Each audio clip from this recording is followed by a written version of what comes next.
আসসালামু আলাইকুম প্রিয় দর্শক, অন্য মঞ্চের আলাপ চাইতে আপনাদের সকলকে আমন্ত্রণ জানাচ্ছি।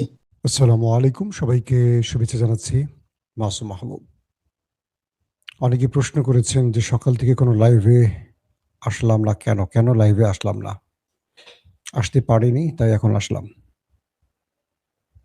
জি, আপনারা যেখান থেকে কমেন্ট করছেন আমি দেখতে পাচ্ছি, ইতালি থেকে, চট্টগ্রাম থেকে,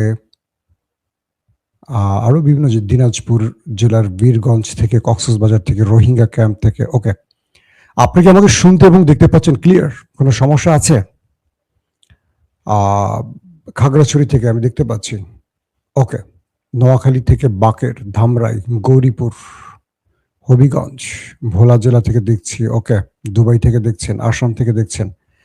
ওকে দর্শক, পুরো পৃথিবীর নজর এখন পাকিস্তানে, কারণ পাকিস্তানে মার্কিন এবং ইরানের ডেলিগেট পৌঁছে গেছে। ইরানের পক্ষ থেকে এসছেন স্পিকার বাকের গালিবাফ, পররাষ্ট্রমন্ত্রী আব্বাস আরাকচি সহ একটি প্রতিনিধি দল। নেতৃত্ব দিবেন স্পিকার বাকের গালিবাফ। মার্কিন যুক্তরাষ্ট্র থেকে এসছেন ভাইস প্রেসিডেন্ট জেডি ভেন্স, ট্রাম্পের উপদেষ্টা ভার্সেস তার মেয়ে জামাই মানে জামাতা জেরার্ড কুশনার, রয়েছেন স্টিভ উইটকফ। মার্কিন যুক্তরাষ্ট্র থেকে 3 জন গুরুত্বপূর্ণ অফিসিয়াল, আর ইরান থেকে 2 জন, স্পিকার এবং পররাষ্ট্রমন্ত্রী। ইরান এই বৈঠকের আগেই আমেরিকাকে একটি প্রেসার তৈরি করে দিয়েছে যে এই বৈঠক হবে কি হবে না, এটা ইরান চিন্তা করছে। আমরা এসছি, প্রয়োজনে চা খাবো, কিন্তু এই বৈঠকটি হবে তখনই যখন ইরানের 2টো শর্ত মানা হবে। প্রথম শর্ত হলো ইসরায়েলকে অবশ্যই লেবাননে হামলা বন্ধ করতে হবে। যতক্ষণ হামলা বন্ধ না হবে ততক্ষণ এই বৈঠক হবে না। ইতিমধ্যে পাকিস্তানের প্রধানমন্ত্রী শাহবাজ শরীফ, ফিল্ড মার্শাল আসিফ মনির, পররাষ্ট্রমন্ত্রী এবং স্বরাষ্ট্রমন্ত্রী মহসিন নকভি, যত রকম হাই অফিসিয়াল পাকিস্তানে আছেন তারাও এই বৈঠকের যারা ডেলিগেট 2 দেশ থেকে এসছেন তাদের সাথে সাক্ষাৎ করেছেন। এই মুহূর্তে শাহবাজ শরীফের দুপুরের খাবারের আমন্ত্রণে আছেন এই 2 পক্ষ। বলা হচ্ছে এর পরের সেশনটি হবে ফিল্ড মার্শাল আসিফ মনিরের ডিনার অথবা নেক্সট কোনো খাবার মেনু। অর্থাৎ প্রথম বৈঠকটি হচ্ছে শাহবাজ শরীফের নেতৃত্বে, তার আমন্ত্রণে। দ্বিতীয়টি হবে শাহবাজ শরীফের আমন্ত্রণে, দুঃখিত, ফিল্ড মার্শাল আসিফ মনিরের আমন্ত্রণে। কিন্তু ইরান আর আমেরিকার মধ্যে লাইভটি যখন শুরু করছি তখন পর্যন্ত বৈঠক মানে মূল যে বৈঠক সেটি শুরু হয়নি। স্টিভ উইটকফ, জেরার্ড কুশনার, এই 2 জনকে আপনারা কম বেশি যারা জানেন তারা জানেন যে এরা 2 জনেই ইসরায়েলপন্থী ব্যক্তি। ডেভিড কুশনার তো সরাসরি ইসরায়েল বা ইহুদি বংশোদ্ভূত বলা হয়।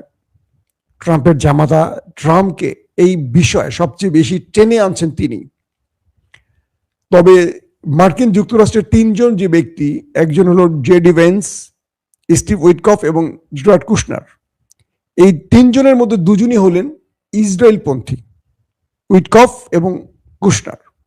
জেডি ভেন্স তিনি ইসরায়েলপন্থী নন এবং এই যুদ্ধের শুরু থেকেই তার বক্তব্যে মনে হয়েছে তিনি যুদ্ধের পক্ষের লোক নন। তবে সাম্প্রতিক তার বক্তব্যটি একটু এলোমেলো হয়েছে বা ট্রাম্পের পক্ষে চলে গেছে, যেহেতু ট্রাম্পের তিনি ভাইস প্রেসিডেন্ট। ভার্জিনিয়ায় ট্রাম্প পা রাখলেন আজকে। সেখানে সাংবাদিকরা তাকে প্রশ্ন করলেন ইরানের কাছ থেকে আপনি কি চান, কারণ ইরান ইতিমধ্যে 10টি শর্ত জুড়ে দিয়েছে আমেরিকাকে, কিন্তু আমেরিকা নিজস্ব তারা এরকম লিখিত কোনো শর্ত এখনো দেয়নি। বিভিন্ন সময় প্রেস কনফারেন্সে তারা অনেক কথা বলেছে। তো এই মুহূর্তে ট্রাম্পের লেটেস্ট সবচেয়ে লাস্ট যে বক্তব্যটি পেলাম, তিনি বিমানবন্দরে নেমে হাঁটা শুরু করলেন। সাংবাদিকরা ভার্জিনিয়া তাকে প্রশ্ন করেছে যে আপনি ইরানের কাছ থেকে কি চান। তিনি বলছেন নো নিউক্লিয়ার ওয়েপন, অর্থাৎ ইরানকে কোনোভাবে পারমাণবিক শক্তিধর হতে দেবে না বা ইরান কোনোভাবে পারমাণবিক শক্তিধর হতে পারবে না, এটি আমেরিকার শর্তের 99%। তার মানে আমেরিকার এই বক্তব্যটি দিয়ে 2টো বিষয় ক্লিয়ার হয়ে গেছে। যে ইরান যে 10টি শর্ত আমেরিকাকে দিয়েছে, এর মধ্যে ইরান কোথাও বলেনি যে আমরা নিউক্লিয়ার বোমা বানাবো। আর আমেরিকা বলছে নো নিউক্লিয়ার ওয়েপন। কে বলছেন? President Trump. তার মানে যদি এই আলোচনাটাকে স্থায়ীভাবে একটা ভিত্তি দেওয়ার চেষ্টা করা হয় তাহলে সম্ভব, কারণ ইরান যে 10টি চুক্তি করেছে তার মধ্যে বলা আছে তারা শান্তিপূর্ণ নিউক্লিয়ার প্রজেক্ট এগিয়ে নেবে। সেটা কি? বিদ্যুৎ, স্বাস্থ্যসেবা মানে চিকিৎসা সহ যেগুলো প্রয়োজনীয় বিষয় সেখানে। ইরান কিন্তু একবারও বলেনি যে আমরা নিউক্লিয়ার বোমা বানাবো। তার মানে ট্রাম্প যে শর্তটি দিয়েছে ইরান এক বাক্যে মেনে নেবে যে আমরা আমেরিকার দাবিটি 100% রক্ষা করবো, যে আমরা নিউক্লিয়ার বোমা বানাবো না। কারণ এটা ইরান ঘোষণা দিয়ে বানাবে না, ইরান যদি বানায় খেলে বানায় ফেলছে এতদিন, এখন শুধু টেস্ট করা বাকি। আর যদি ইরান না বানিয়ে থাকে তাহলে বানিয়ে ফেলবে, এটা আমেরিকাকে বলে করে কিছু করা লাগবে না, কারণ বানিয়ে ফেলার পর আমেরিকা কিচ্ছু করতে পারবে না। এটা লুকোচুরি করে বানাতে হবে, এটা ঘোষণা দিয়ে বানাবে না। তাহলে আমেরিকা ইরানকে আর কোনো শর্ত দিচ্ছে না আপাতত, লাস্ট ট্রাম্পের বক্তব্য অনুসারে। ইরান চাইছে কি? ইরান চাচ্ছে বেশ গুরুত্বপূর্ণ যেগুলো, এক, তাদের রাষ্ট্রে যে হিট করেছে, যুদ্ধ চলছিল 40 দিন, সকল ক্ষতিপূরণ। 2 নম্বর, গালফ থেকে আমেরিকাকে চলে যেতে হবে, আরবে থাকতে পারবে না। 3 নম্বর, ইরানের উপর নিষেধাজ্ঞা যে ছিল সেই নিষেধাজ্ঞা প্রত্যাহার করতে হবে, ইরান তার মতো এখন ব্যবসা বাণিজ্য করবে। 4 নম্বর, ইরানের যে টাকাগুলো ব্যাংকে জমা আছে, অর্থাৎ আপনারা জানেন যে ইরান যে তেল বিক্রি করছে বা তার জ্বালানি বা গ্যাস বিক্রি করেছে, এই টাকাগুলো ইরান ঠিকমতো পায়নি। পৃথিবীর বিভিন্ন ব্যাংকে ইরানের 100 থেকে 120 বা তারও বেশি বলা হচ্ছে 140-এর মতো 140 বিলিয়ন মার্কিন ডলার ইরানের আটকা পড়েছে। 140 বিলিয়ন কল্পনা করতে পারেন? বাংলাদেশের ফুল রিজার্ভে বোধহয় কত 16 থেকে 19 বিলিয়ন ডলার আছে বাংলাদেশের একটা রাষ্ট্রের ফুল রিজার্ভে। আর ইরানের বাইরের দেশে আটকা পড়েছে 120 থেকে 140 বিলিয়ন মার্কিন ডলার। এই টাকাটা ইরানের হাতে আসলে বুঝতে পারছেন ইরান আমেরিকার কি বলে সৌদি আরবকে টেক্কা দিয়ে চলে যাবে। অর্থাৎ ইরান যদি হরমুজ প্রণালীতে যে দাবিটি করেছে তারা এখন টোল আদায় করবে।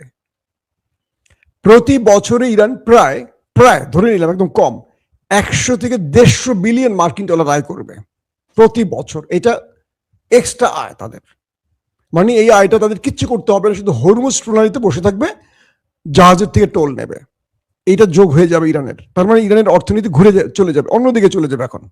নাম্বার 2, যদি নিষেধাজ্ঞা প্রত্যাহার করা হয় তাহলে ইরান এখন তেল বিক্রি করবে বিশ্ববাজারে। তার মানে কি সৌদি আরব, কাতার, কুয়েতকে ইরান 10 বছরে ছাড়িয়ে চলে যাবে অর্থনৈতিকভাবে।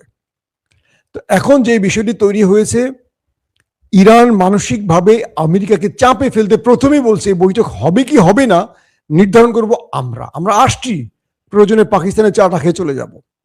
আগে আমাদের প্রথম দুটো দাবি রাখতে হবে। প্রথম দাবিটি হলো ইসরায়েলকে লেবাননে হামলা বন্ধ করতে হবে। বলা হচ্ছে ট্রাম্প ইসরায়েলকে বলেছেন ফোন করে হামলা বন্ধ করতে, এইটুকু পর্যন্ত আমি জানি। এবং এখন পর্যন্ত লাস্ট আপডেট হামলার খবর কিছু সময়ের জন্য এখনো পাইনি, যে ইসরায়েল লেবাননে হামলা করছে বা এরকম কোনো খবর পাইনি। এর মাধ্যমে ইরান আমেরিকাকে প্রথম খেলাই মানসিকভাবে চাপে ফেলে আলোচনার বসাচ্ছে যে প্রথমেই তুমি আমার দাবি মেনে আসছো, তার মানে আমি ওন করছি, তুমি ফেল করছো। নাম্বার 2, যদি ইরান তার শর্তের গুরুত্বপূর্ণ যে শর্তগুলো, কিছু শর্ত হয়তো ইরান ছাড়বে, কিন্তু মূল শর্ত একটাও ইরান ছাড়বে না, তাহলে কি হবে? দুই পক্ষ আবার লড়াইয়ের ময়দানে চলে যাবে এমন ঘোষণা আসছে। ইরান বলছে ট্রিগারে হাত, আমেরিকা বলছে ওরা ইরানকে এই সভ্যতা থেকে মুছে ফেলবো।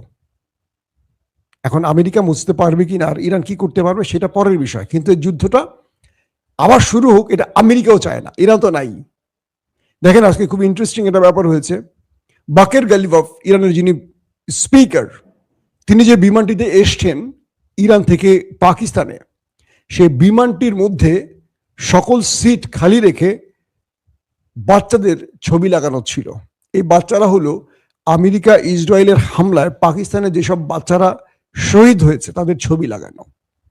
তিনি এই ছবিটি সোশ্যাল মিডিয়া দিয়ে খুব করুণ একটি পোস্ট করেছেন। চিন্তা করা যায়, ইরানে 150 থেকে 200 মতো শিশুকে ওই দেশটি একদম টার্গেটে হিট করে মেরেছে। গাজায় যেমন ওরা মারতে পারে, ইরানে মেরেছে। ওদের শিশুদের প্রতি এত রাগ ক্ষোভ কেন? পুরো পৃথিবী দেখছে এটা নিয়ে। কি বলবো, একটা আমরা প্রতিবাদ, বাংলাদেশ একটা শক্ত প্রতিবাদও জানায়নি। আমরা নাকি স্বাধীন গণতান্ত্রিক ডেমোক্রেসি কি কনস্টিটিউশন। আরে ভারী ভারী কথা পার্লামেন্টে শুনি আর ঘৃণা লাগে আমাদের। আমরা এখন বুঝতে পারছি না বাংলাদেশের আসলে প্রধানমন্ত্রীকে। পার্লামেন্টে যাকে দেখছি তিনি কথা বলছেন না, শুধু হাসছেন আর তালি দিচ্ছেন আর টেবিল চাপড়াচ্ছেন। তাকে তো আমরা বাংলাদেশের কি বলবো আগামী দিনের একজন কিং মেকার মনে করছি। তিনি কেন চুপ? যাকে বলা হচ্ছে অন্য দেশের প্রেসক্রিপশনে চলছেন, তাকে কেন সুপ্রিম ক্ষমতা দেয়া হয়ে গেছে? এগুলো নিয়ে প্রশ্ন আসছে, তার এই জবাবগুলো আমরা খুব আশা করি তার কাছ থেকে। তো বাংলাদেশ ইরানের এই শিশু হত্যা বা নারী হত্যার বিষয়ে একটা শক্ত প্রতিবাদ করতে পারেনি। এটাও আমাদের জন্য লজ্জার। তার মানে আমরা স্বাধীন হইনি, এটি স্পষ্ট হয়ে গেছে। কেউ যদি স্বাধীন বলেন তাকে বলে দিবেন যে আমরা স্বাধীন হইনি, আমরা এখনো ওদের ইচ্ছায় চলি। আসেন তারপরের গুরুত্বপূর্ণ খবরটি কি। ইরান বলছে যে এই আলোচনায় একটি পথ খুলবে, সেটি হলো আমেরিকা কি চায়। কারণ ইরান যে দাবিগুলো করছে, এই দাবিগুলো ইরানের বৈধ অধিকার। যে কথাটি আমি শেষ করেছিলাম, 150 থেকে 200 শিশু যাদেরকে স্কুলে বোম্বিং করে হত্যা করেছে, তাদের প্রত্যেকের ছবি সেই বিমানটির সিটে ছবি লাগানো ছিল, এবং তাদের যে স্কুল ব্যাগ যেগুলো পুড়ে গেছে, ফুল, এই বাচ্চাদেরকে, ইরানের বাচ্চাদেরকে স্কুলে ফুল দেয়া হয়, সেই সিটগুলোতে ফুল রাখা হয়েছে। এদেরকে বলা হয় বেহেশতি ফুল। এই দৃশ্যটা যারা দেখেছে, পাকিস্তানে অনেকে দেখার সুযোগ পেয়েছে। এটা একটা প্রতিবাদ হিসেবে এটা ইরান করেছে, বুঝতে পারছেন? পুরো পৃথিবী যেন দেখে। প্রতিটা নিহত বাচ্চার ছবি বিমানের সিটে দেওয়া হয়েছে এবং পুরো পৃথিবী এটাকে দেখেছে। বাকের কালিবাব যখন এই ছবিটি দেখিয়েছেন সোশ্যাল মিডিয়ায়, পুরো পৃথিবী দেখেছে, এটাকে শিরোনাম করেছে খবরের। যে তথ্য এতদিন মানুষ অনেকেই জানতো না বা অনেকে আড়াল হয়ে গেছে যুদ্ধের কারণে, আজকে পুরো পৃথিবী দেখছে যে ইরানের এই শিশু নিষ্পাপ বাচ্চাগুলোকে কিভাবে নিষ্ঠুরের মতো মেরেছে ওরা।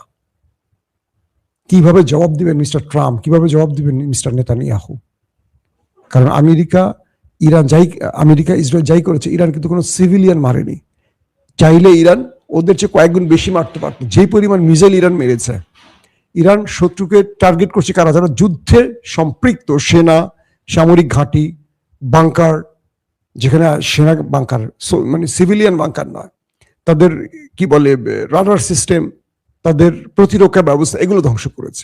পাওয়ার গ্রিড, এই জিনিস সিভিলিয়ানদের খুব কম মেলেছে। এই পর্যায়ে এখন আমেরিকা আর ইরান মুখোমুখি আছে। পৃথিবী বলছে, ওয়ার্ল্ড বলছে এই লড়াইতে ইরান বিজয়ী হয়ে গেছে, ইরানকে ভিক্টরি ঘোষণা করে দিয়েছে। কারণ আমেরিকার মতো একটি দেশকে টেনে এনেছে আলোচনার টেবিলে, আর ইরান সেই টেবিলে বসার আগে বলছে আমরা বসবো কি বসবো না সেটা ডিপেন্ড করবে আমাদের দুটো শর্ত মানার পর। তার মানে এখানেও ইরান আমেরিকাকে বলছে যে তোর ইচ্ছা না আমার ইচ্ছা হবে এই আলোচনা, আগে আমার শর্ত মেনে নে। ইতিমধ্যে মেবি মেনে যাচ্ছে। পাকিস্তানে কেন এই আলোচনা অনেকে আমাকে প্রশ্ন করেছেন। প্রথম, ইরানের সাথে পাকিস্তানের সম্পর্ক ভালো, ইরানের সাথে সৌদি আরবের সম্পর্ক ভালো। দুঃখিত, পাকিস্তানের সাথে ইরানের সম্পর্ক ভালো, পাকিস্তানের সাথে সৌদি আরবের সম্পর্ক ভালো, পাকিস্তানের সাথে আমেরিকার সম্পর্ক ভালো। অর্থাৎ গালফ কান্ট্রির প্রতিনিধি হিসেবে পাকিস্তান ভূমিকা নিতে পারবে। পাশাপাশি পাকিস্তানের সাথে আমেরিকারও সম্পর্ক ভালো, আবার ইরানেরও সম্পর্ক ভালো। তো সবকিছু মিলে এই তিনটি রাষ্ট্রেরই কি বলবো বক্তব্য আছে আজকের বৈঠকে, গালফ কান্ট্রির বক্তব্য আছে।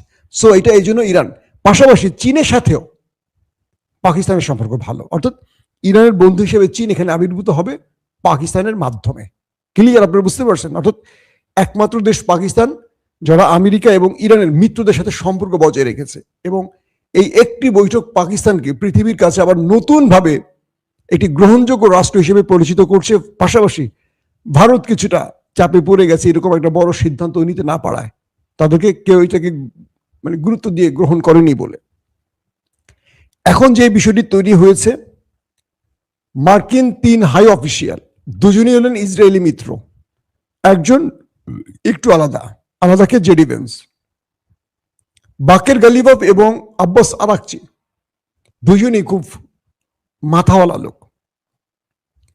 কিছু আলোচনা আসছে ইরানের গণমাধ্যম থেকে যে ইরান 10টির মধ্যে 2-1টা তো ছাড় দেবে, কিন্তু ইরান এখান থেকে যে মূল টার্গেট যেগুলো ইরানের মূল 3 থেকে 4টি গুরুত্বপূর্ণ ইস্যু, এখানে যদি একটিতেও মার্কিন যুক্তরাষ্ট্র নারাজি দেয়, ইরান এই আলোচনা থেকে ফিরে যুদ্ধের ময়দানে চলে যাবে। এবং পৃথিবী চাইছে এই আজকের আলোচনা থেকে একটা সমাপ্ত হোক বা কিছু হোক। দর্শক, আমরা যখনই শুরু হয়ে যাবে দুই দেশের আলোচনা এবং ভালো রেজাল্ট আসবে, আমরা আপনাদেরকে লাইভের মাধ্যমে জানিয়ে দেব।